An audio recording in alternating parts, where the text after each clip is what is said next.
जय Hind and hello guys, स्वागत है आपका आपके अपने YouTube चैनल ज्ञानदेह होस्ट में। और इस वीडियो में मैं आपको बताने वाला हूं राजस्थान लैब असिस्टेंट भर्ती 2026 ऑनलाइन फॉर्म के बारे में, जहां पर आपको latest and last date update के साथ में फॉर्म कैसे भरना है इसके बारे में पूरी जानकारी दी जाएगी। गाइस वैसे तो मैंने इसके बारे में वीडियो बना चुका, बट यहाँ पर बार बार आपको 2 से 3 दिन के गैप के बाद में रिमाइंडर के रूप में वीडियो दी जाती है, ताकि जो कैंडिडेट फॉर्म भर चुके हैं वो तो अपना आराम से अपने एग्जाम की तैयारी करें, और जो नहीं भरे, जो ये सोच रहे थे कि चल अभी तो टाइम है आराम से भर लूंगा, उनके लिए रिमाइंडर रहता है कि यार अभी फॉर्म भर लो, इतने दिन रह गए हैं और अब आप अपना फॉर्म भर सकते हैं। उसके बाद में आपको फिर से फॉर्म भरने का मौका नहीं मिलेगा। एंड गाइज अगर मैं आपको लास्ट डेट के बारे में बताऊं तो इस फॉर्म को फिल करने की लास्ट डेट 25 फरवरी 2026 रखी गई है। तो ऐसे में यहाँ पर आपके पास चंद दिन ही बचे हुए हैं। क्या पता आप इस वीडियो को किस डेट में देख रहे हैं, उसके हिसाब से आपके पास 1 दिन भी बच सकता है, 2 दिन भी बच सकते हैं, या फिर उसी दिन लास्ट डेट हो। तो अगर आप इस फॉर्म को अप्लाई करने के लिए एलिजिबल है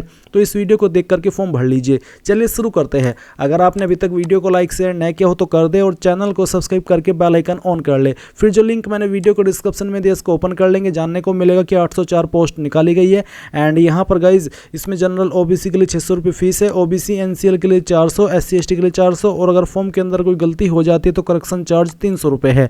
एंड इसमें 12वीं पास कैंडिडेट अप्लाई कर सकते हैं। फिर यहाँ पर गाइज आपको जो अदर डिटेल है जैसे कि एज लिमिट वो देखने को मिल जाएगी। अब ये सभी इन्फॉर्मेशन जानने के बाद अगर आप इसमें एलिजिबल है और आपने अभी तक भी फॉर्म नहीं भरा तो गाइज जल्दी से आइए इंपॉर्टेंट लिंक के सेक्शन में और अप्लाइंग ऑनलाइन लिंक ओपन कीजिए। अब आपके सामने एसएसओ की ये वेबसाइट आ जाएगी। गाइज मैं आपको बता दूं कि अगर आपने इस वेबसाइट का इस्तेमाल करके पहले भी फॉर्म भरा है तो आप यहाँ पर रजिस्टर नहीं करेंगे, डायरेक्टली लॉगिन कर लेंगे, जिसके लिए आपको यहाँ पर एसएसओ आईडी का इस्तेमाल करना है और अपने पासवर्ड का इस्तेमाल करना है जो कि आपने उस वक्त बनाया था, और फिर ये कैप्चा कोड डाल करके लॉगिन कर लेना है। अगर आप आपका पासवर्ड भूल चुके हैं तो गाइज यहाँ पर आपके पास ऑप्शन है। अगर आप एसएसओ आईडी भूले तो आप पहले वाला लिंक के सामने क्लिक करके ऊपर क्लिक करेंगे, देन आपके सामने कुछ ऐसा इंटरफेस आएगा। यहाँ पर आप इन माध्यम का इस्तेमाल करके भी अपनी एसएसओ आईडी को फॉरगेट कर सकते हैं।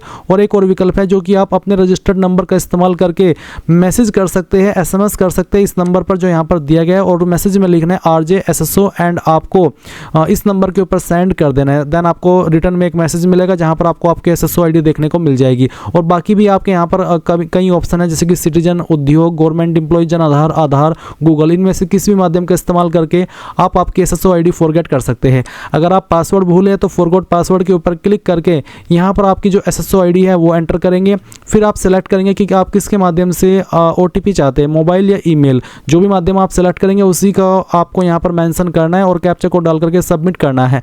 देन गाइज आपको मैसेज और ईमेल के माध्यम से आपका जो एक न्यू पासवर्ड है वो सेंड किया जाएगा, जिसका इस्तेमाल करके आप लॉगिन हो जाएंगे। बट गाइज ये जो इन्फॉर्मेशन मैंने अभी आपको दी है ये उनके लिए दी है जो कि पहले से एसएसओ वेबसाइट के ऊपर रजिस्टर्ड है। बट अगर आप बिल्कुल फ्रेशर है, आपने इस वेबसाइट का इस्तेमाल करके कोई फॉर्म नहीं भरा है, पहली बार कोई फॉर्म भरने वाले हैं, तो आपको यहाँ पर रजिस्ट्रेशन करना होगा। इसके लिए आप यहाँ पर रजिस्ट्रेशन इसके ऊपर क्लिक करेंगे। देन आपके सामने कुछ ऐसा इंटरफेस आएगा। 2 ऑप्शन है, only for residents of Rajasthan state. अगर आप राजस्थान के निवासी हैं तो ही आप जन आधार का ऑप्शन सेलेक्ट करके आगे बढ़ेंगे।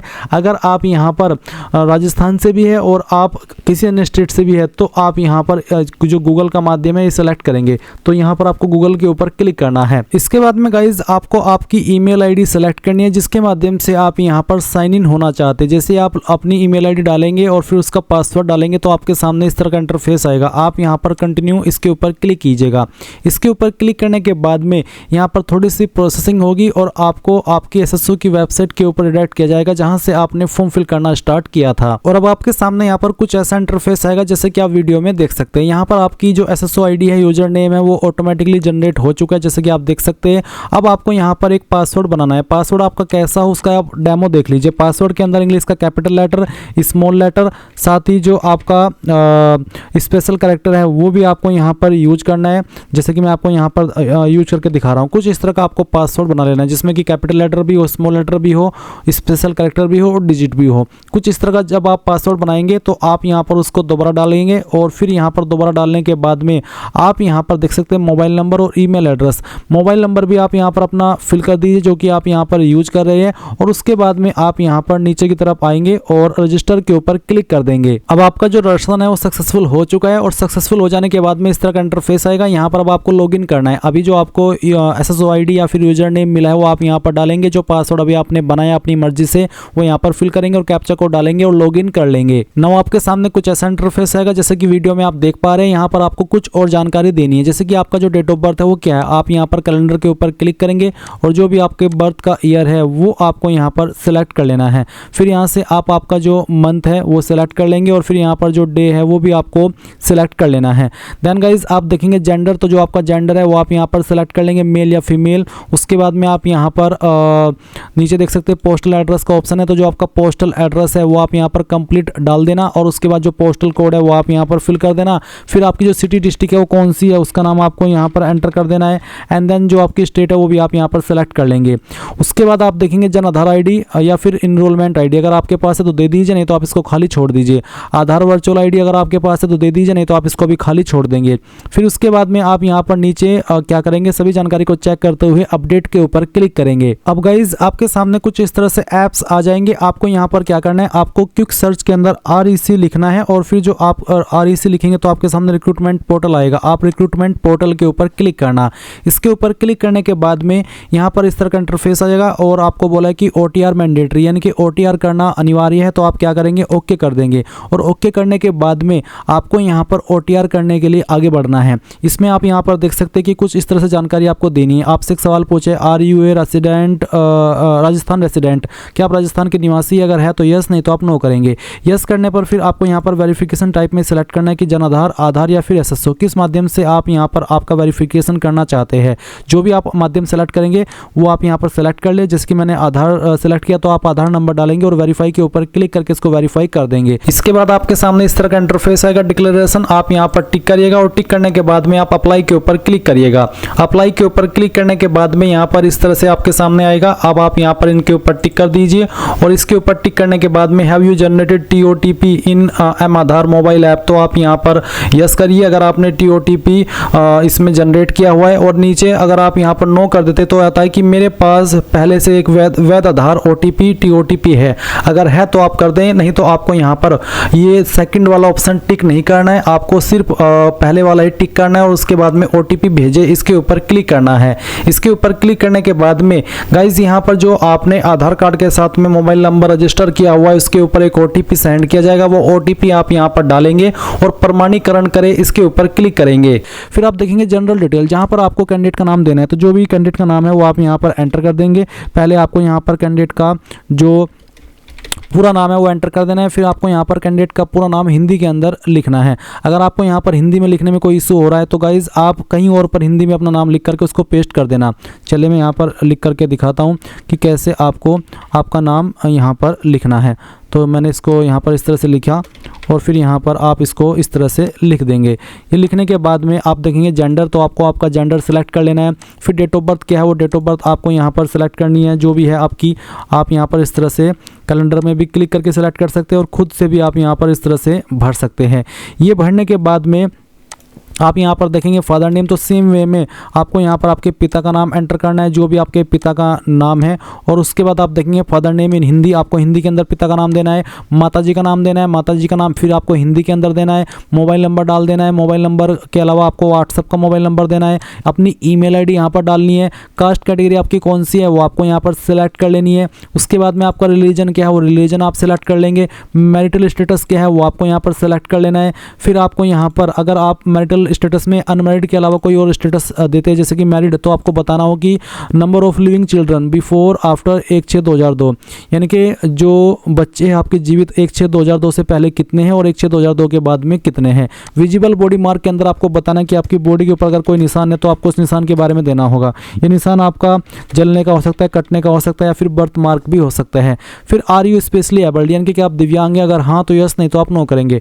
डोमिसाइल डिटेल में आपसे पूछे do you belong to scheduled area of Rajasthan, क्या आप राजस्थान के शेड्यूल्ड एरिया से बिलोंग करते हैं, अगर हाँ तो यस, नहीं करते तो नो करेंगे। नेशनलिटी इंडियन रहेगी। स्टेट यहाँ पर आप पहले ही सिलेक्ट कर चुके हैं। फिर आपको आपकी डिस्ट्रिक्ट यहाँ पर सेलेक्ट कर लेनी है। उसके बाद आता है कोरस्पोंडेंस एड्रेस यानी कि प्रेजेंट एड्रेस, तो जो भी आपका प्रेजेंट एड्रेस है वो आप यहाँ पर लाइन 1, 2 और 3 के अंदर थोड़ा थोड़ा पार्ट आपकी डाल देंगे और आपकी जो सिटी है वो भी आपको यहाँ पर इस तरह से एंटर कर देनी है। उसके बाद आप यहाँ पर आपकी जो स्टेट है वो सिलेक्ट कर लेंगे। स्टेट सेलेक्ट करने के बाद में आपको यहाँ पर आपकी जो डिस्ट्रिक्ट है वो सिलेक्ट कर लेनी है। डिस्ट्रिक्ट सेलेक्ट करने के बाद आपका जो पिन कोड है वो भी आपको यहाँ पर एंटर कर देना है। इसके बाद आप यहाँ पर देखेंगे परमानेंट एड्रेस। तो जो आपका परमानेंट एड्रेस है अगर वो और प्रेजेंट एड्रेस वो एक ही है तो आप यहाँ पर सेम एज प्रेजेंट एड्रेस के ऊपर टिक कर देंगे। और अगर आपका प्रेजेंट एड्रेस यानी कि कोरस्पोंडेंस एड्रेस और परमानेंट एड्रेस अलग अलग है तो अनटिक करके अलग से नीचे अपना परमानेंट एड्रेस भर देना, क्योंकि ऊपर आप ऑलरेडी प्रेजेंट एड्रेस भर चुके हैं। फिर आएगी special category, do you belong to arm forces force services. अगर हाँ तो यस, नहीं तो आप नो करेंगे। इसके बाद सभी जानकारी चेक करते हुए आप नीचे नेक्स्ट के ऊपर क्लिक करेंगे। गाइज आप यहाँ पर OTR में जैसे स्टेप फर्स्ट कंप्लीट कर लेंगे तो आपको KYC करनी है। KYC में आपको डिटेल्स जो मांगी जाएगी वो फिल करनी होगी और फिर आपको आपका पेमेंट करना होगा। ये जानकारी जो मैंने अभी आपको वर्बली बताई है उनके लिए बताइए जो कि फर्स्ट टाइम यहाँ पर ये फॉर्म भर रहे हैं या फिर SSO वेबसाइट के ऊपर OTR कर रहे हैं। गाइज जो कैंडिडेट पहले से रजिस्टर्ड है इस वेबसाइट के ऊपर और वो काफ़ी टाइम से वेबसाइट के ऊपर विजिट नहीं किए हैं तो गाइज जब आप लॉगिन करेंगे तो लॉगिन करने के बाद में तुरंत आपके सामने ये वाला इंटरफेस आएगा जैसे कि आप वीडियो में देख सकते हैं। यहाँ पर आपको कुछ अपनी डिटेल्स दोबारा से देनी है जो कि आप वन टाइम ही अपडेट भी कर सकते हैं और फिल भी कर सकते हैं। जैसे कि कैंडिडेट नेम इन हिंदी, आपको यहाँ पर आपका नाम हिंदी के अंदर एंटर करना है। फिर आप फादर नेम भी हिंदी के अंदर डालेंगे और उसके बाद में आपकी जो माताजी का नाम है वो आपको यहाँ पर एंटर करना है। ये एंटर करने के बाद आपको आपकी माताजी का नाम भी हिंदी के अंदर डाल देना है और उसके बाद में आप यहाँ पर आपका व्हाट्सएप का मोबाइल नंबर और जो आपकी बॉडी के ऊपर विजिबल बॉडी मार्क है वो आपको डाल देना है। अगर आपकी बॉडी के ऊपर कोई मार्क नहीं है ढूंढने के बाद भी वो आपको तो फिर आपको यहाँ पर नो मार्क लिख देना है।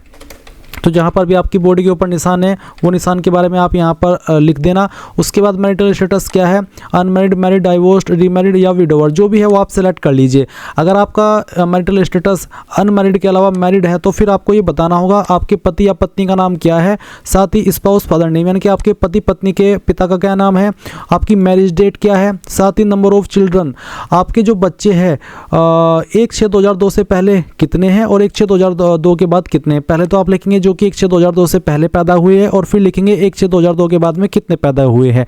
अगर कोई बच्चा नहीं है तो आप यहाँ पर 0 लिख देंगे। अगर 1/6/2002 से पहले कोई बच्चा नहीं तो इसमें 0 लिखेंगे और अगर 1/6/2002 के बाद में बच्चे हैं तो फिर यहाँ पर आपको एक में 0 लिख देना और उस दूसरे में बच्चे की संख्या लिख देनी जितने भी आपके 1/6/2002 के बाद में बच्चे पैदा हुए हैं। अगर आपका मैरिटल स्टेटस अनमैरिड है तो आप अनमैरिड सेलेक्ट करेंगे और फिर आपको यहाँ पर नंबर ऑफ लिविंग चिल्ड्रन में 0 लिख देना है। फिर आपका रिलीजन क्या है वो आपको यहाँ पर सेलेक्ट कर लेना है। उसके बाद आता है परमानेंट एड्रेस। तो जो भी आपका परमानेंट एड्रेस है वो आप यहाँ पर लाइन 1, 2, 3 के अंदर डालेंगे। सिटी आपकी जो भी है उस सिटी का नाम आपको यहाँ पर एंटर कर देना है। देन यहाँ पर जो आपकी स्टेट है वो आपको सिलेक्ट कर लेनी है। फिर यहाँ पर जो आपकी डिस्ट्रिक्ट है वो डिस्ट्रिक्ट सेलेक्ट कर लेंगे और अपना जो पिन कोड है वो भी आप यहाँ पर डाल देंगे। नीचे आपसे पूछा है डोमिसाइल डिटेल, क्या आप शेड्यूल्ड एरिया यानी कि TSP एरिया से बिलोंग करते हैं। अगर हाँ तो यस, नहीं तो आप नो करेंगे। नेशनलिटी आपकी इंडियन रहेगी। स्टेट यहाँ पर राजस्थान दी गई है डोमिसाइल डिटेल में। उसके बाद में डिस्ट्रिक्ट आप यहाँ पर सेलेक्ट करेंगे अगर आप यहाँ पर सेलेक्ट कर पा रहे हैं। अगर आप do you belong to scheduled area अगर आप इसमें यस कर देते हैं तो आपके सामने यहाँ पर वही ऑप्शंस आएंगे जो कि राजस्थान के शेड्यूल्ड एरिया में आते हैं डिस्ट्रिक्ट, सिर्फ वही डिस्ट्रिक्ट। और अगर आप नो करते तो फिर आपके सामने राजस्थान की सभी डिस्ट्रिक्ट देखने को मिल जाएगी। अब यहाँ पर अदर स्टेट वालों के लिए ये प्रॉब्लम हो रही है कि डोमिसाइल डिटेल में गाइज यहाँ पर जो स्टेट है वो राजस्थान ऑलरेडी सिलेक्टेड है। इसका मतलब ये है कि जब OTR किया था उस वक्त जो कैंडिडेट है उसने होम स्टेट में राजस्थान सेलेक्ट किया था, इसलिए उनके सामने ये वाला विकल्प आ रहा है। तो अगर आप यहाँ पर रजिस्ट्रेशन करते समय राजस्थान स्टेट सेलेक्ट न करके आपकी स्टेट अन्य स्टेट वाली सेलेक्ट करेंगे तो फिर आपको यहाँ पर ये वाला इशू देखने को नहीं मिलेगा। अब आती है special category, do you belong to arm force services. अगर हाँ तो यस, नहीं तो आप नो कर देंगे। फिर यहाँ पर आपको लेफ्ट थंब इंप्रेशन अपलोड करना जिसका साइज 20 से 50 KB के बीच में होना चाहिए। तो अपलोड के ऊपर क्लिक कीजिए और जहाँ पर भी फोटो फाइल है आपकी थंब इंप्रेशन की वो आपको यहाँ पर अपलोड कर देनी है। चलिए मैं आपको यहाँ पर अपलोड करके दिखाता हूँ। जहाँ पर भी आपका थंब इंप्रेशन है वो फाइल आपको सेलेक्ट कर लेनी है और ये फाइल सेलेक्ट करने के बाद में आप यहाँ पर इसको ओपन करेंगे। ओपन करने के बाद इस तरह से आपकी फाइल आ जाएगी। फिर आप यहाँ पर इसको सबमिट सभी जानकारी चेक करते हुए नीचे सबमिट के ऊपर क्लिक कर देंगे। अब जो भी जानकारी आपने यहाँ पर भरी है उनका प्रीव्यू आपके सामने आएगा। अब आप यहाँ पर अपडेट के ऊपर क्लिक करके इन जानकारी को अपडेट कर देंगे। अब गाइज जैसे ही आपकी डिटेल्स अपडेट हो जाएगी जो जो कि आपको यहाँ पर वन टाइम अपडेट करने को बोली गई है। तो आप यहाँ पर ऑनगोइंग रिक्रूटमेंट सेक्शन के अंदर आएंगे और आपको यहाँ पर जो आपकी वैकेंसी है वो देखने को मिल जाएगी। आपको यहाँ पर इसमें कई सारी वैकेंसी देखने को मिलेगी। इसमें एक है लैब असिस्टेंट की vacancy, junior lab assistant and lab assistant geography.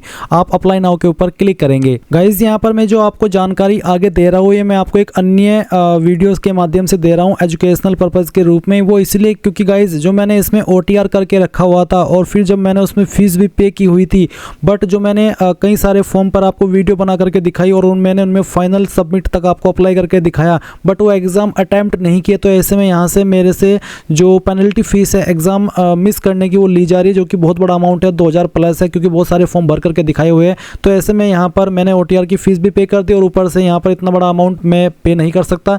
इसलिए मैं आपको एक अन्य वीडियो से डिटेल्स बता रहा हूँ ताकि आपको समझ आ सके कि कैसे आपको अपना फॉर्म भरना है।